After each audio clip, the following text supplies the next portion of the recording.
Welcome to ई ज्ञान। चलिए आज हम लोग सीरीज पैरेलल सर्किट पर एक एग्जांपल सॉल्व करके देखते हैं। देखें क्वेश्चन क्या दिया हुआ है। For the circuit shown in figure calculate I1 I2 and I3। ये सर्किट दिया हुआ है क्वेश्चन में, इसमें ये पैरेलल ब्रांचेज हैं और ये उसके साथ सीरीज में एक ब्रांच जुड़ी हुई है। जो सीरीज में ब्रांच जुड़ी हुई है अपन उसको एक नाम दे देते हैं Z1 और इसमें जो एलिमेंट्स हैं वो हैं 2 ओम और 3 ओम के। जो पैरेलल ब्रांचेज हैं, जो पैरेलल कॉम्बिनेशन है उसकी जो अपर ब्रांच है उसमें एक रेजिस्टेंस है 4 ओम का और एक इंडक्टेंस है 2 ओम का। और पैरेलल कॉम्बिनेशन के लोअर साइड में जो ब्रांच है उसमें एक 1 ओम का रेजिस्टेंस है और 5 ओम का कैपेसिटेंस है। हम लोग इसको कुछ नाम दे रहे हैं, तो हम लोग इस सीरीज ब्रांच को नाम दे रहे हैं Z1। पैरेलल कॉम्बिनेशन के अपर ब्रांच को हम लोगों ने नाम दे दिया है Z2 और पैरेलल कॉम्बिनेशन के लोअर ब्रांच को हमने नाम दे दिया है Z3। अब Z1, Z2 और Z3 को रेक्टेंगुलर फॉर्म में कैसे लिख सकते हैं अपन लोग उसको डिस्कस कर लेते हैं। देखिए Z का जो जनरलाइज्ड फार्मूला होता है वो होता है Z is equal to R plus JXL minus JXC। सबसे पहले अपन लोग Z1 के बारे में चर्चा करते हैं। तो Z1 को अपन कैसे लिख सकते हैं, इसमें एक रेजिस्टेंस है 2 ओम का जो रियल पार्ट बनता है और इमेजनरी पार्ट जो रहता है वो रिएक्टेंस होता है। तो यहाँ पर इंडक्टेंस है, तो इंडक्टेंस को अपन लोग लिखते हैं प्लस JXL। तो हम लोगों ने लिखा है 2 प्लस J3, तो यहाँ लिख लिया 2 प्लस J3। सिमिलरली जो अपर ब्रांच है जिसको हम लोगों ने Z2 नाम दिया है उसको अपन लोग कैसे लिखेंगे, तो यहाँ पर एक रेजिस्टेंस है 4 ओम का और एक इंडक्टेंस है 2 ओम का।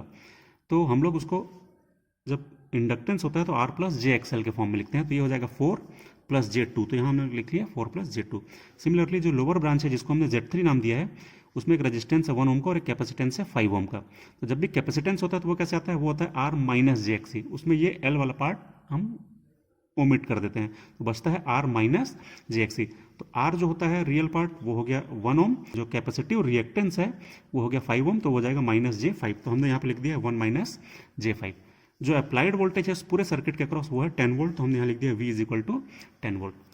चलिए अब अपन इसको सॉल्व करके देखते हैं। तो देखिए सबसे पहले जो Z1 है इसको हमने रेक्टेंगुलर फॉर्म में लिखा है 2 प्लस J3। इसको यहीं पर अपन लोग पोलर फॉर्म में कन्वर्ट कर लेते हैं। तो पोलर फॉर्म में जब आप इसको कन्वर्ट करेंगे तो ये आ जाएगा 3.606, एंगल हो जाएगा 56.309 ओम। रेक्टेंगुलर से पोलर में कैसे कन्वर्ट करते हैं ये हम लोगों ने ऑलरेडी प्रीवियस वीडियोस में डिस्कस कर लिया है। आप लोग प्रीवियस वीडियोस को रिफर करेंगे तो उससे आपको पता चल जाएगा। सिमिलरली Z2 जो है वो 4 प्लस J2 है, इसको यदि हम लोग पोलर में चेंज करते हैं तो ये आ जाता है 4.472 और एंगल आ जाता है 26.575 ओम। सिमिलरली Z3 जो 1 माइनस J5 है उसको जब हम लोग पोलर में चेंज करते हैं तो आ जाता है 5.099 और एंगल आ जाता है माइनस 78.69 ओम। तो इस प्रकार से हम लोगों ने Z1, Z2, Z3 तीनों को रेक्टेंगुलर में भी लिख लिया है, पोलर में भी लिख लिया है, हम लोगों ने इस यहाँ पर नोट कर लिया है। उसके बाद जो वोल्टेज दिया हुआ वो 10 वोल्ट है, तो हम लोग इसको अज्यूम कर लेते हैं 10 एंगल 0। इसके एंगल को चूंकि नहीं दिया हुआ था उसको हम रेफरेंस मान करके उसके एंगल को 0 अज्यूम कर लेते हैं, तो हमने उसको पोलर में लिख लिया है 10 एंगल 0। तो इस प्रकार से हम लोगों ने सारी चीज़ों को रेक्टेंगुलर और पोलर दोनों में नोट कर लिया है। चलिए अब हम इसको सॉल्व करके देखते हैं तो कैसे होगा कि Z2 और Z3 जो है वो पैरेलल में है और इस पैरेलल कॉम्बिनेशन के साथ ये Z1 जो है वो सीरीज में है। तो जो टोटल Z होगा उसको अपन कैसे लिख सकते हैं, Z इक्विवेलेंट जो हो जाएगा वो Z1 in series with parallel combination of Z2 and Z3। और Z2 और Z3 के पैरेलल कॉम्बिनेशन को अपन एक नया नाम दे देते हैं। For the sake of simplicity हम इसको नाम दे रहे हैं Z1 प्लस Z23। तो ये जो पैरेलल कॉम्बिनेशन है Z2 और Z3 का उसको हमने नया नाम दिया Z23। तो Z23 क्या है, ये है parallel combination of Z2 and Z3। और इसका फॉर्मूला क्या होता है, तो इसका फॉर्मूला होता है Z2 Z3 upon Z2 plus Z3। चूँकि हम लोगों को इस पर्टिकुलर क्वेश्चन में करंट्स भी फाइंड करने हैं, ये इम्पीडेंस भी फाइंड करना है, तो इसमें हम लोगों को एक टर्म की बहुत ज़्यादा ज़रूरत पड़ती है, वो होता है Z2 प्लस Z3। तो हम इसको पहले ही कैलकुलेट करके रख लेते हैं। तो देखिए Z2 प्लस Z3 यदि हमको निकालना है तो जब भी अपन एडिशन करते हैं तो रेक्टेंगुलर में हमको ज़्यादा आसान पड़ता है, तो अपन रेक्टेंगुलर फॉर्म में Z2 और Z3 को ऐड करते हैं तो वो हो जाएगा 4 plus J2 plus 1 minus J5। इसको अपन ऐड करें तो आ जाएगा 5 माइनस J3, यह आ जाएगा 5 माइनस J3 ओम। और इसको हम लोग यहीं पर पोलर में भी कन्वर्ट कर लेते हैं तो ये आ जाएगा 5.831 एंगल माइनस 30.964 ओम। जब भी हमको ज़रूरत पड़ेगी Z2 प्लस Z3 की तो वहाँ पर हम डायरेक्टली या तो ये रेक्टेंगुलर फॉर्म या इस पोलर फॉर्म को यूज़ कर लेंगे। चलिए अब हम निकालते हैं अपना Z23 की वैल्यू जो कि parallel combination of Z2 and Z3 है। तो चलिए Z23 निकालते हैं अपन। तो फॉर्मूला दिया हुआ है Z2 Z3 अपन Z2 प्लस Z3। चूँकि न्यूमरेटर में हमको मल्टीप्लाई करना है, मल्टीप्लीकेशन जो होता है वो पोलर में ज़्यादा आसान होता है, तो इसलिए आप लोग यहाँ पर Z2 और Z3 की पोलर की वैल्यूज़ को पुट करेंगे। तो Z2 की जो पोलर वैल्यू है वो क्या है, वो हम लोगों ने ऑलरेडी कैलकुलेट की है 4.472 और एंगल 26.575 मल्टीप्लाइड बाय Z3 है। Z3 की वैल्यू हमने क्या कैलकुलेट की थी 5.099 angle -78.69 divided by Z2 plus Z3। तो Z2 प्लस Z3 हमने यहाँ पर कैलकुलेट करके रखा है। देखिए चूँकि हमको उसको डिवाइड करना है तो डिवीजन भी जो होता है वो पोलर में ज़्यादा आसान होता है, तो अपन पोलर वैल्यूज़ को नोट करके रखेंगे 5.831 एंगल -30.964। चलिए अब हमको इसको complete value of Z23 calculate करना है। तो Z23 अपन कैसे कैलकुलेट करेंगे, मैग्नीट्यूड को मल्टीप्लाई करेंगे और इस मैग्नीट्यूड से डिवाइड करेंगे, और एंगल जो होते हैं वो ऐड हो जाते हैं, और जो नीचे वाला एंगल है वो ऊपर जा करके माइनस हो जाता है। ये जो अरिथमेटिक ऑफ फेजर्स है ये हम लोगों ने ऑलरेडी अपने पिछले वीडियोस में डिस्कस किया हुआ है, तो आप लोग अरिथमेटिक ऑफ फेजर्स को भी एक बार चाहें तो रेफर कर सकते हैं। चलिए हम इसको यदि पूरा कंप्लीट सॉल्व करें, इन दोनों को मल्टीप्लाई करके यदि मैं इससे डिवाइड करूँ तो जो Z23 आता है वो आ जा रहा है 3.911 और एंगल जो है वो आ जा रहा है -21.076 ओम। ये आ जाता है अपना Z23 की वैल्यू। इसको मैं यहीं पर रेक्टेंगुलर में भी चेंज कर लेता हूँ, तो आ जा रहा है 3.647 माइनस जे 1.411 ओम आ जाएगा। ठीक है, तो Z23 की वैल्यू मैंने पोलर में और रेक्टेंगुलर दोनों में नोट कर ली है। अब इसके बाद हमको निकालना है Z इक्विवेलेंट, जो कि होता है series combination with parallel combination of Z2 and Z3। तो Z1 plus parallel combination of Z2 and Z3 यदि हम कैलकुलेट करेंगे तो टोटल इक्विवेलेंट इंपीडेंस निकल जाएगा। मतलब कि इस पूरे सर्किट का जो इक्विवेलेंट इंपीडेंस होगा वो हम लोग कैलकुलेट करके देखते हैं। चलिए हम लोग निकालते हैं। अब Z इक्विवेलेंट मतलब कि the total equivalent impedance of the whole circuit, पूरे सर्किट का इक्विवेलेंट इंपीडेंस हम निकालने वाले हैं, वो है Z1 plus Z2 in parallel with Z3। चलिए वैल्यूज पुट करते हैं। चूंकि हमको ऐड करना है तो ऐड जो होता है वो रेक्टेंगुलर में ज़्यादा आसान होता है, तो रेक्टेंगुलर में Z1 की वैल्यू थी 2 plus J3 plus Z2 Z3 की पैरेलल कॉम्बिनेशन की रेक्टेंगुलर वैल्यू हमने निकाली है 3.647 माइनस जे 1.411। इसको यदि हम कैलकुलेट करें तो Z इक्विवेलेंट जो आ जाता है वो आ जाता है 5.647 प्लस जे 1.589 ओम। और इसी को हम पोलर में चेंज कर लेते हैं। इसी को यदि मैं पोलर में चेंज करूं तो आ जाएगा 5.866 एंगल 15.716 ओम। तो इस प्रकार से हम लोगों ने Z इक्विवेलेंट की वैल्यू जो है वो पोलर और रेक्टेंगुलर दोनों में कन्वर्ट कर ली है, दोनों में नोट कर ली है।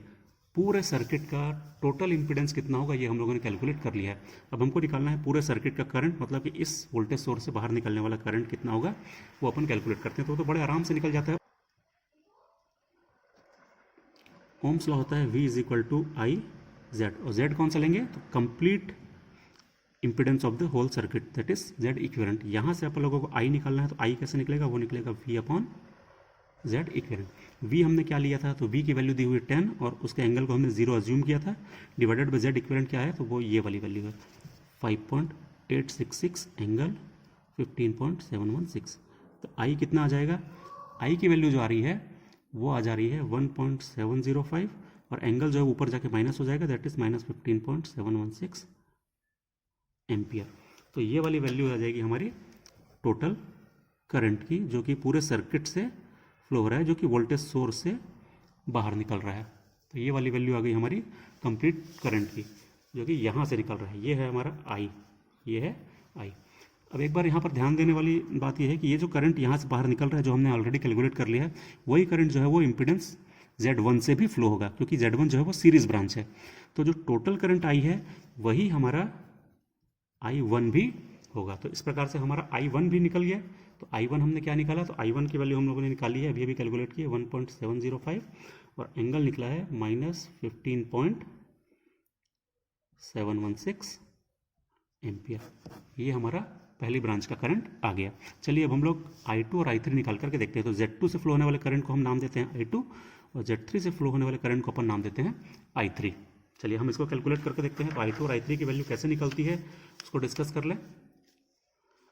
I2 के लिए एक फॉर्मूला है, पैरेलल ब्रांच में जो करंट का डिवीजन होता है उसका जो फॉर्मूला होता है उसके हिसाब से Z2 ब्रांच से जाने वाला करंट जो होगा वो टोटल करंट मल्टीप्लाइड बाय इसका अपोजिट इंपीडेंस जो कि है Z3 divided by sum of impedances that is Z2 plus Z3। इस फॉर्मूले से हमारा I2 निकल जाएगा। हमको अब Z3 से जाने वाला करंट निकालना है जिसको अपन ने नाम दिया I3। तो I3 कैसे निकलेगा, तो देखिए I3 का फॉर्मूला भी सेम होगा। I3 is equal to total current जो कि I है मल्टीप्लाइड बाय 3 का अपोजिट इंपीडेंस जो कि Z2 है, तो Z2 divided by sum of impedances that is Z2 plus Z3। तो इस प्रकार से हमने I3 का भी फॉर्मूला लिख लिया है। I3 का फॉर्मूला होगा total current I multiplied by opposite impedance 3 का अपोजिट 2 है divided by sum of impedances that is Z2 plus Z3। चलिए अब अपन लोग इसको कैलकुलेट करके देखते हैं। तो पहले अपन I2 को कैलकुलेट करें, वो उसका फॉर्मूला है I, और I हम लोगों ने क्या निकाला है, तो I हम लोगों ने ऑलरेडी निकाल लिया है 1.705 angle minus 15.716 multiplied by Z3। तो Z3 की वैल्यू क्या आई है, Z3 की वैल्यू है 5.099 angle minus 78.69 divided by Z2 plus Z3। तो Z2 प्लस Z3 को भी हम लोगों ने कैलकुलेट करके रखा हुआ है अलग से, तो उसकी वैल्यू को हमने कैलकुलेट करके रखा हुआ है 5.831 एंगल माइनस 30.964। जब हम इसको कैलकुलेट करेंगे तो I2 की वैल्यू आ जाएगी, और I2 की वैल्यू कितनी आ रही है उसको देखें अपन लोग निकाल करके, तो वो आ रहा है 1.5 एंगल माइनस 63.416, ये आ जा रहा है माइनस 63.41 इतना एम्पियर। तो इस प्रकार से हम लोगों ने I2 कैलकुलेट कर ले। चलिए अब अपन I3 कैलकुलेट करके देखते हैं। तो I3 जब हम निकालेंगे तो उसका फॉर्मूला है I multiplied bye Z2 upon Z2 plus Z3। तो I की वैल्यू तो अपन को पहले से ही पता है 1.705 angle minus 15.716 multiplied by Z2। तो Z2 की वैल्यू क्या है, हम लोगों ने ऑलरेडी इसको कैलकुलेट किया हुआ है 4.472 angle 26.575 divided by Z2 plus Z3 भी हम लोगों ने पहले से कैलकुलेट किया हुआ है दैट इज 5.831 एंगल माइनस 30.964। अब हम लोग यदि I3 कैलकुलेट करते हैं तो I3 की वैल्यू कितनी आती है देखें, तो I3 की वैल्यू आ रही है 1.31 एंगल 41.813 एम्पियर। इस प्रकार से आप लोग I1, I2 और I3 तीनों कैलकुलेट कर सकते हैं। पैरेलल ब्रांचेस में करंट के डिवीजन का ये फॉर्मूला होता है, इसको ध्यान में रखेंगे तो इससे आप लोग किसी भी ब्रांच का करंट जो है वो कैलकुलेट कर सकते हैं। तो हम लोगों ने ब्रांच 2 से जाने वाला करंट भी कैलकुलेट कर लिया, ब्रांच 3 से जाने वाला करंट भी कैलकुलेट कर लिया, और ऑलरेडी हम ब्रांच 1 से जाने वाला करंट भी कैलकुलेट कर चुके हैं। तो इस प्रकार से ये हो गया अपना complete solution of the question. Thank you.